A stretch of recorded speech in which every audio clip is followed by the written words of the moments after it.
Welcome QEA Poppers. This is Miss Piper giving a review on fractions, decimals, and percentages. I am wanting to remind you of how you can convert fractions into decimals, decimals into fractions, converting fractions into percentages, and percentages into fractions. So we're going to start with going from fractions to decimals, and we're going to be using 1/2 in this instance as our example problem. 1/2 is equal to 1 divided by 2, and then 1 divided by 2 is equal to 0.50, and then our final solution for converting this fraction 1/2 into a decimal is equal to 0.50. So that is our final solution for going from a fraction to a decimal for 1/2.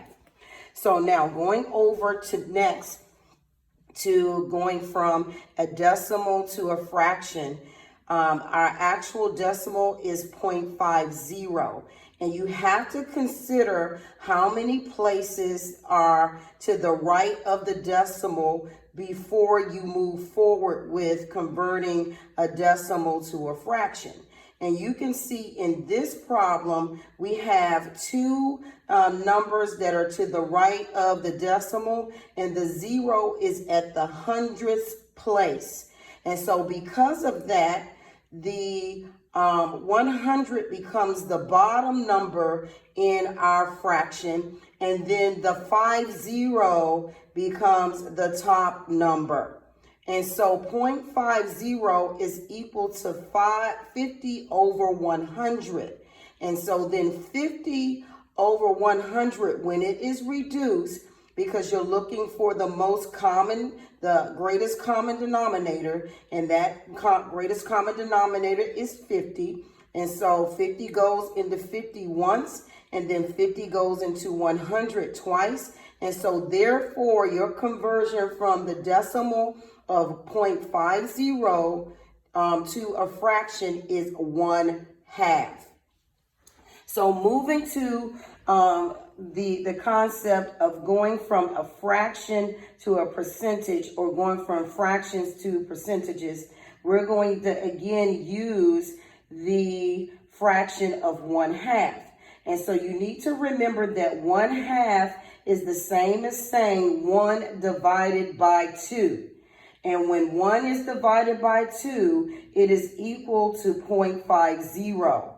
So if we want to convert that decimal of 0.50 into a percentage, we multiply that decimal times 100.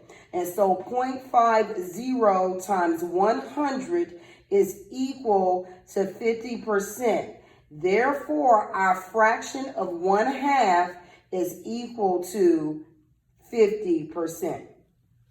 So our last concept is going from a percentage, or going from percentages to fractions.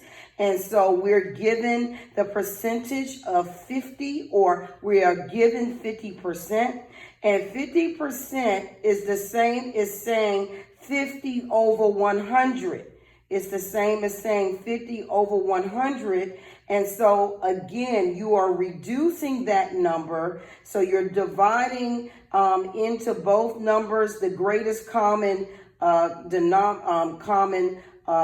factor, and that greatest common factor is going to be 50. 50 is divided into 50, and that is equal to 1, while 50 divided into 100 is equal to 2. Therefore, you get 1 divided by 2, which is our fraction.